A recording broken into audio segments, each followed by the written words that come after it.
How can someone that looks so sweet be so, well, psycho? Who would have thought that beneath the stunning good looks of Naomi Campbell hides a supermodel with a vicious temper?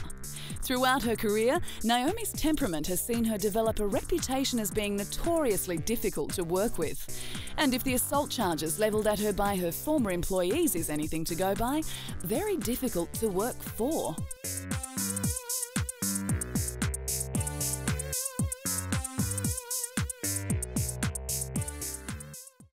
Naomi is no stranger to controversy or tabloid headlines. Drug addiction, feuds with fellow celebrities and assault charges are all in a day's work for this supermodel.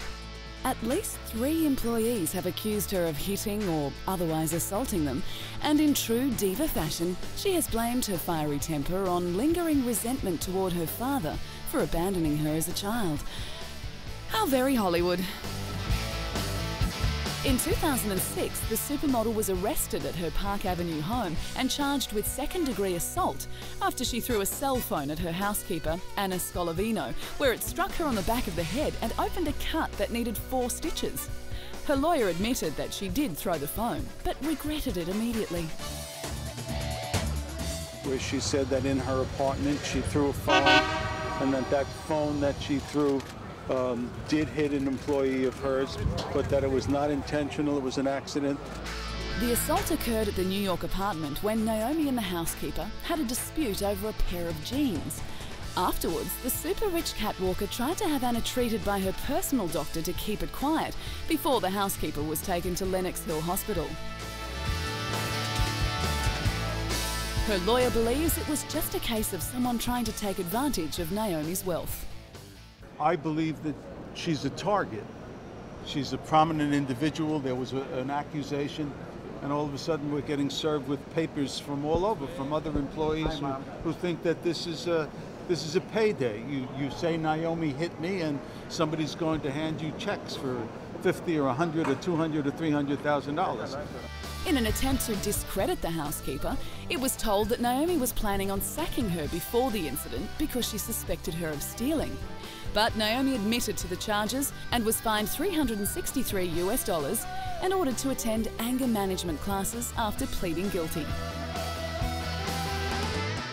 Naomi Campbell entered a plea to a misdemeanor, and it was characterized as a reckless assault, which is different from an intentional assault. Months after the incident, Naomi said that she has learnt from her mistakes and no longer harbours grudges, but maintains that the numerous assault allegations came from people trying to take advantage of her. So hurtful, almost to the point of like depressing.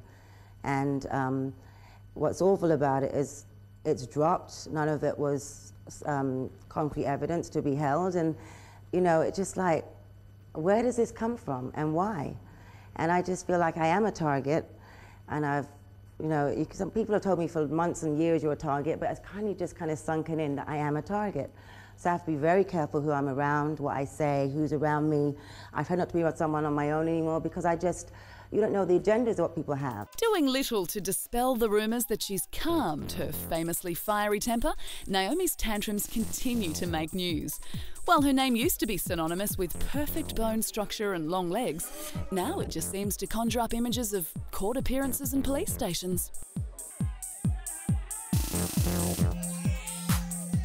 Just like Russell Crowe, if you see Naomi Campbell holding a phone, run away. Of course I'm a bad girl, and I wouldn't want to be anything else. I think it's kind of really boring to be a good girl. It's not interesting. It's like, no one can be too good. I mean, in terms of this business, if you have an opinion and you say no to doing something, you're considered a bad girl, so I guess that's me.